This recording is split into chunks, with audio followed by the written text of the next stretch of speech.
तेजस्वी जी इधर देखकर, इधर देखकर, तेजस्वी जी इधर देखकर, तेजस्वी जी इधर देखकर, तेजस्वी जी, तेजस्वी जी इधर देखकर, पकड़ लो।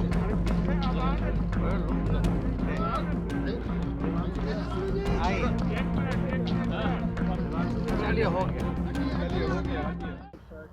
कल हम लोगों ने समय लिया था मुख्यमंत्री जी से मिलने का, जातीय जनगणना को लेकर के, और मुख्य पार्टियां विपक्षी दलों में RJD, Congress, CPML, CPI, CPM और एआईएम के सभी साथी जो हैं मुख्यमंत्री जी से मिलने हम लोग आज पहुंचे।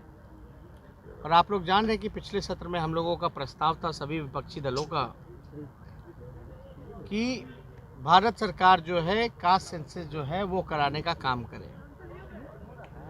हम लोग प्रधानमंत्री जी से भी मिलने गए, डेलीगेशन भी गई। उसमें मुख्य दो प्रस्ताव हम लोगों का था कि मुख्यमंत्री जी जो है साथ हम लोगों के चलें, प्रधानमंत्री जी से मिलें और बात को रखें। अगर भारत सरकार कराती है तो ठीक है, नहीं तो राज्य सरकार जो है अपने खर्चे पे कराने का काम करे। तो आज हम लोग सभी लोग आगे आज हम सभी लोग मुख्यमंत्री जी से अपनी बात को रखे हैं कि जातीय जनगणना जैसा हम लोगों से वादा किया गया था कि राज्य सरकार, अगर भारत सरकार नहीं कराती तो राज्य सरकार अपने खर्चे पे कराएगी। हम लोगों ने सारे बातों का जिक्र मुख्यमंत्री जी के सामने किया। सभी साथियों ने ज्ञापन भी हम लोगों ने दिया, जिसको हम लोगों ने अभी आपको दिखाया। इसको सार्वजनिक भी हम लोग कर देंगे। इसमें मीटिंग के बाद फैसला ये निकल के आया कि जल्दी ही 2-4 दिनों के अंदर सर्वदलीय बैठक सभी पार्टी के जितने भी बिहार विधानसभा में पार्टियां हैं उन सब की बैठक को बुलाया जाए। और हम लोगों का लगातार संघर्ष चलता रहा कि जातीय जनगणना जो है होनी चाहिए। सड़क से लेकर सदन तक हम लोगों ने आवाज़ उठाने का काम किया। और सर्वदलीय बैठक जब होगी तो इस पे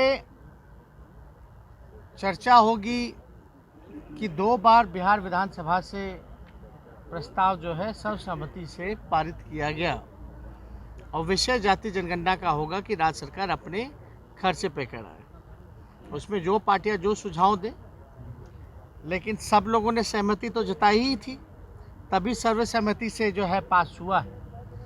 इसमें हमने बस मुख्यमंत्री जी से यही विनती की है कि एक टाइम बाउंडेशन के अंदर जो है ये होना चाहिए, और अगर इसी सत्र में अगर घोषणा हो जाता तो बेहतर होता। हालांकि मुख्यमंत्री जी ने तो पहले भी कहा था कि भाई अगर भारत सरकार नहीं कराती तो हम कराएंगे। तो अब ये बात तो तय है कि जातीय जनगणना जो है वो होने जा रही है। अब कैसे होगी, क्या स्वरूप होगा, कब से इसका काम शुरू होगा, ये सर्वदलीय बैठक के बाद जो है पूरी तरीके से क्लैरिटी जो है आप लोगों को मिल जाएगा। लेकिन हमें खुशी है कि लालू जी जो सड़क पर बिहार बंद जिन्होंने किया था कई वर्षों पहले, और लगातार हमारे सभी दलों के साथी, चाहे कांग्रेस हो, सीपीआई हो, सीपीएम हो, माले के लोग हों या और विपक्ष के दल हमारे जो साथी हैं, सब लोगों का भरपूर सहयोग जो है और मजबूती के साथ जो है इन बातों को, चाहे सदन के बाहर हो, सदन के अंदर हो, एकजुटता के साथ जो सरकार पे दबाव बनाने का काम किया, इसके लिए हम सभी अपने सहयोगी दलों को भी धन्यवाद देते हैं कि हम सब लोगों ने जो काम किया है बिहार के हित में किया है। और इससे आप जानते हैं कि 51 जो नीति आयोग का जो रिपोर्ट आया है 51%, तकरीबन 52% के आसपास जो है गरीबी है।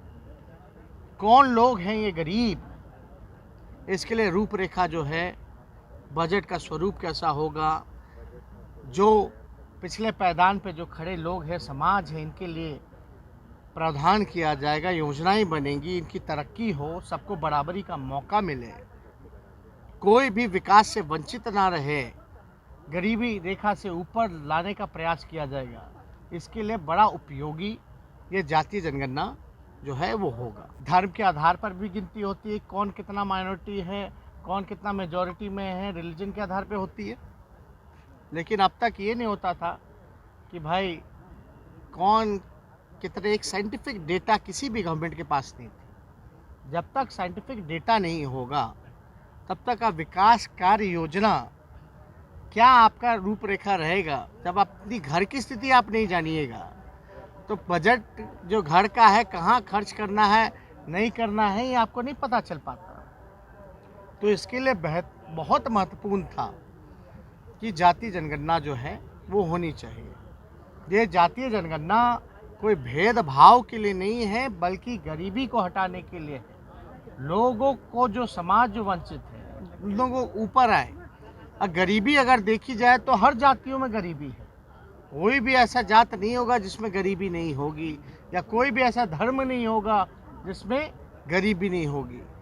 एक लोगों को एक डेटा मिलेगा, जानकारी मिलेगी, और जब जानकारी मिलेगी तो सरकार जो है उसी हिसाब से जो है जो लोग पीछे छूट गए हैं समाज के उनको आगे लाने के लिए जो है योजना जो है वो बिहार के हित में अगर कोई बात आता है तो हम लोग जो है विपक्ष के लोग हों सबसे आगे जो है लोगों के कल्याण के लिए हम लोग जो है हमेशा आवाज उठाते रहे हैं, आगे भी उठाते रहे।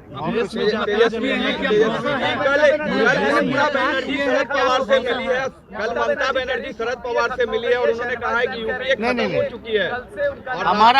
हमारा जो आज का जो ब्रीफिंग है वो केवल कास्ट सेंसस के ऊपर है।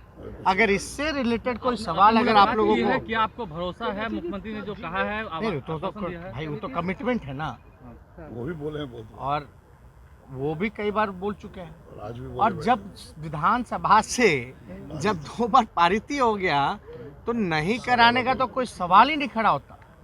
आज हम लोग इसलिए मिले कि भाई जल्दी करा दीजिए। और